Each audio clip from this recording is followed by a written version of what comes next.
तो गाइस आज हम लोग पढ़ने वाले हैं स्वयं प्रकाश चैप्टर नेताजी का चश्मा।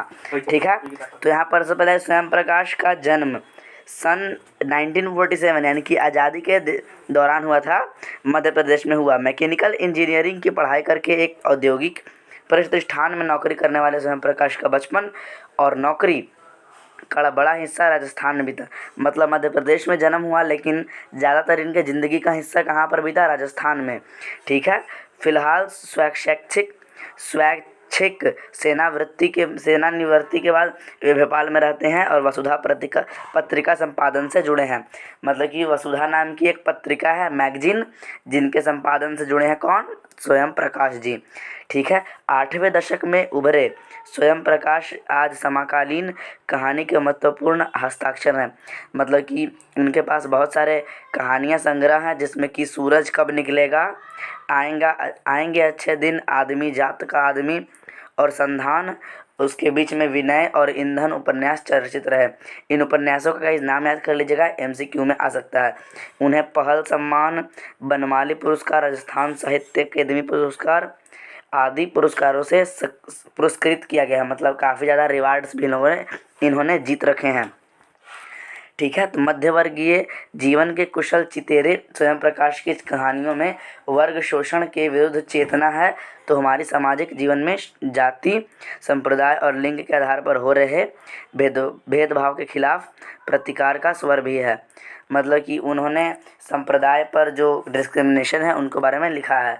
ठीक है, तो यहाँ पर इनका कहानी का हम लोग स्टार्ट करते हैं, जिसका कि नाम है नेताजी का चश्मा। गाइस, नेताजी किसका नाम है? नेताजी नाम है हमारे फ्रीडम फाइटर सुभाष चंद्र बोस का। ठीक है, तो इस स्टोरी में सबसे पहले आपको मैं 3 कैरेक्टर जो कि पहले हैं हालदार साहब, दूसरे हैं हमारे एक पान वाला, तीसरा है एक हमारा कैप्टन। ठीक है, तो इस स्टोरी को स्टार्ट करता हूँ। हवलदार साहब को हर 15वें दिन कंपनी के काम के सिलसिले से उस कस्बे से गुजरना पड़ता था। कस्बा बहुत बड़ा नहीं था जिसे पक्का मकान कहा जा सके, वैसा कोई कुछ मकान था। इसमें सीमेंट का कारखाना, 2 ओपन सिनेमा घर, 1 ठो नगर पालिका। तो गाइस, सबसे पहले इस पैराग्राफ से क्या निकल के आता है वो जानिए। सबसे पहले यहाँ पर हवलदार साहब जो कि एक कंपनी में काम करते हैं, उनको हर 15वें दिन के एक कस्बे से गुजरना पड़ता था। ज़्यादा बड़ा नहीं था वो कस्बा, जो मतलब पक्का मकान था थोड़ा सा, और वहाँ पर एक लड़कियों का स्कूल, एक लड़कों का स्कूल, सीमेंट का एक कारखाना, 2 सिनेमा घर और एक नगर पालिका थी, यानी कि म्युनिसिपल कॉरपोरेशन। ठीक है, तो गाइस मतलब म्युनिसिपल कॉरपोरेशन बहुत सारा काम करती थी। कभी रोड पक्की करवा देती थी, पेशाब घर बनवा देती थी, यानी कि टॉयलेट करने का जगह, कबूतरों की छत्ती, चिड़िया, ये सब के लिए। और उन्होंने क्या किया, सुभाष चंद्र बोस यानी कि हमारे नेताजी की एक संगमरमर की प्रतिमा, मूर्ति को लगा दी। तो यह कहानी उस प्रतिमा के बारे में है, बल्कि उससे भी एक छोटे हिस्से के बारे में। मतलब यह कहानी प्रतिमा के बारे में है, लेकिन प्रतिमा के भी एक छोटे से हिस्से बारे में।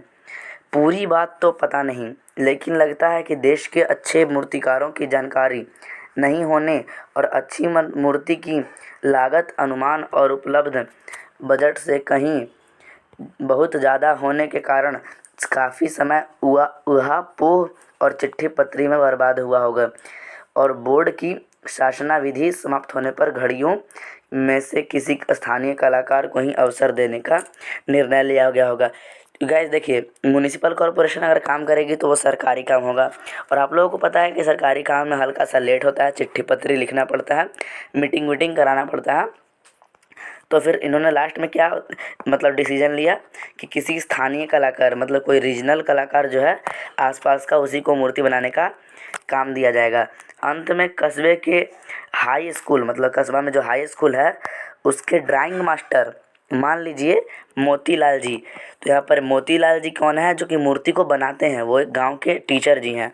उनको दिया गया है जो महीने भर में मूर्ति बनाकर पटक देने का, ऐसा मतलब पटक देने का, पटकेंगे तो तोड़ ही देंगे, ऐसी बात नहीं है। पटक देने का मतलब बना करके रख देंगे ऐसा। जैसा कि कहा जा चुका है, मूर्ति संगमरमर की थी। मतलब मूर्ति क्या चीज़ की बनानी थी? मूर्ति बनानी थी संगमरमर की। टोपी की नोक से कोट के दूसरे बटन तक कोई 2 फुट ऊंची ठीक है। तो गैस मतलब कि जो संगमरमर की मूर्ति थी उसमें बिछौना पे रखा है। उसमें क्या था, सुभाष चंद्र बोस की टोपी से लेकर के उनकी छाती तक की बनाई गई थी एक मूर्ति, जिसे कहते हैं बस्ट। ठीक है, मतलब बस्ट क्या होता है, एक ऐसी मूर्ति जो कि छाती तक बनाई गई हो, उससे बोलते हैं हम लोग बस्ट। सुंदर थी, नेताजी सुंदर लग रहे थे फौजी वर्दी में। मूर्ति को देखते ही दिल्ली चलो और तुम मुझे खून दो मैं तुम्हें आज़ादी दूंगा वगैरह याद आने लगते थे। मतलब ये दोनों मोहिनी के द्वारा दिए गए थे, तो उनकी बातें याद आ जाती थी। इस दृष्टि से सफल और सराहनीय प्रयास था, लेकिन केवल एक चीज़ की कसर थी जो देखते ही खटकती थी। नेताजी की आंखों पर चश्मा नहीं था, यानी चश्मा तो था लेकिन संगमरमर का नहीं। एक सामान्य और सचमुच के चश्मे का काला चौड़ा काला फ्रेम मूर्ति को पहना दिया गया था। मतलब कि गाइज देखिए, नेताजी का मतलब पत्थर का चश्मा कैसे बन पाएगा, कोई मूर्तिकार जल्दी नहीं बना पाएगा। इसलिए उस नेताजी के जो मूर्ति था उस पर रियल का चश्मा लगाया गया था जो कि काला फ्रेम का था। हवलदार साहब जब पहली बार इस कस्बे से गुजरे, मतलब फर्स्ट टाइम वहाँ से गुजरे, तो उन्होंने उसको देखा मूर्ति को, और उनके चेहरे पर एक मुस्कान फैल गई। वाह भाई, आइडिया भी ठीक है। मूर्ति पत्थर की लेकिन चश्मा रियल, मतलब मूर्ति हमारी पत्थर की है और चश्मा रियल। जीप कस्बा छोड़कर आगे बढ़ गई और हवलदार साहब मूर्ति के बारे में सोच रहे थे। मतलब कि कस्बे से वो गुजर गए लेकिन रास्ते में वो मूर्ति के बारे में सोच रहे थे। अंत में निष्कर्ष पर पहुंचे कि कुल मिलाकर कस्बे के नागरिकों का यही प्रयास सराहनीय ही कहा जाना चाहिए। मतलब उन्होंने सोचा कि ठीक ही है कि मूर्ति रियल है और चश्मा नकली है, मतलब मूर्ति नकली है और चश्मा रियल है। ठीक है, तो फिर वहाँ पर महत्व मूर्ति के रंग रूप या कद का नहीं, उस भावना का है। वरना देशभक्ति भी आजकल मजाक की चीज़ होती जा रही है। कहीं सच में देशभक्ति अगर कोई करता है, जैसे कि मतलब आजकल तो लोग क्या करने लगे हैं कि सिर्फ स्टेटस पे लगाते हैं देशभक्त, उनका देश के प्रति कोई भी प्रेम नहीं है। तो हवलदार साहब ये कर रहे हैं कि मतलब ठीक ही है कि वैसे मूर्ति बनवाई गई है, नहीं तो देशभक्ति भी आजकल मजाक की चीज़ होती जा रही है। तो दूसरी बार हवलदार साहब वहाँ से गुजरे, मतलब 15 दिन बाद वो फिर आए, फिर वहाँ से गुजरे, तो उन्होंने देखा कि चश्मा दूसरा है। मतलब पहले वाला फ्रेम मोटा था और अब तार का गोल चश्मा है। पहले चौकोर चश्मा था, अब की बार गोल चश्मा है। तो उन्होंने सोचा कि हाँ, क्या आइडिया है, मूर्ति कपड़े नहीं बदल सकती लेकिन चश्मा तो बदल ही सकती है। तो तीसरी बार फिर नया चश्मा था। तो गाइस मतलब कि हवलदार साहब जब भी आते थे उनकी आदत पड़ गई थी। एक काम को हम लोग ढेर मतलब बहुत सारे बार करेंगे, ढेर मतलब ज़्यादा टाइम, तो वहाँ पर आपको आदत पड़ जाती है। ठीक है, तो पान खाना और मूर्ति को ध्यान से देखना। मतलब हमेशा उस गली में आते थे कस्बे में, तो पान खाते थे और मूर्ति पे एक बार देख लेते थे। तो फिर उन्होंने सोचा कि मतलब कैसे किसी चीज़ को देखते देखते हम किसी से पूछना चाहते हैं। तो उन्होंने पान वाले से पूछा। पान वाले से क्या पूछा, क्यों भाई तुम्हारे नेताजी का चश्मा बदल कैसे जाता है।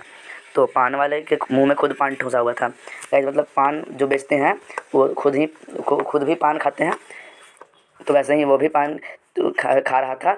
और फिर वहाँ पर से उसने वह हवलदार साहब का प्रश्न सुनकर वह आंखों में हंसा। उसकी तोंद थिरकी, पीछे घूमकर उसने दुकान के नीचे पान थूका और अपनी लाल काली बत्ती सी दिखाकर बोला, कैप्टन चश्मे वाला करता है। क्या करता है, हवलदार साहब कुछ समझ नहीं पाए।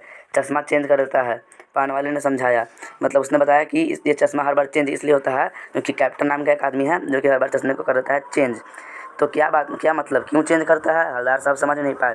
कोई गिराक आ गया समझो, उसको चौड़े चौखट चाहिए, तो कैप्टन किधर से लाएगा, तो उसको मूर्ति वाला दे दिया। मतलब गिराक का मतलब यहाँ पर ग्राहक है, जो कि अगर आ गया और डिमांड करता है कि मुझे चौड़ा फ्रेम का चश्मा चाहिए, तो कैप्टन उसको वापस मूर्ति वाला उठाता है और उसको दे देता है। उधर दूसरा बैठा दिया और फिर मूर्ति पर दूसरा चश्मा बैठा देता है। तब हवलदार साहब की बात कुछ समझ में आई। एक चश्मे वाला है जिसका नाम है कैप्टन, उसकी नेताजी की बगैर चश्मे वाली मूर्ति बुरी लगती है, बल्कि आहत करती है, मानो चश्मे के बगैर नेताजी को असुविधा हो रही है। इसलिए वह अपनी छोटी सी दुकान में उपलब्ध गिने चुने फ्रेमों में से एक नेताजी की मूर्ति पर फिट कर देता है। लेकिन जब कोई ग्राहक आता है तो वैसे ही फ्रेम की दरकार होती है, डिमांड होती है जैसा मूर्ति पर लगा है। तो कैप्टन चश्मे वाला मूर्ति पर लगा फ्रेम संभवतः नेताजी से क्षमा मांगते ग्राहक को ला करके दे देता है।